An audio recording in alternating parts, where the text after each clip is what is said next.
Hey guys, in this video I'm going to show you how to fix CapCut couldn't load, tap to try again. If you find this video helpful, please consider to like this video and subscribe to my channel. In saying that, let's just jump straight into the video.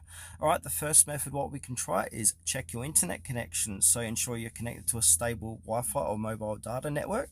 And you can also try switching between your Wi-Fi and mobile data to see if the issue persists. Alright, solution number 2 is go ahead and clear your cache inside CapCut. So click and hold down CapCut to get in the app info. Scroll down until you see storage. From here, go ahead and click on clear cache. Solution number 3 is to head over to your Play Store and then do a search for CapCut. You can do this on iOS as well and make sure CapCut is up to date. So as you can see, I need to update mine and see if that fixes the problem. If that doesn't fix the problem, you can always go ahead and delete CapCut and reinstall it from your Player App Store.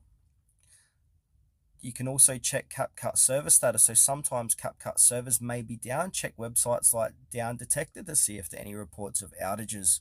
And if you're using any VPNs or proxies, just go ahead and disable that to see if that is the issue.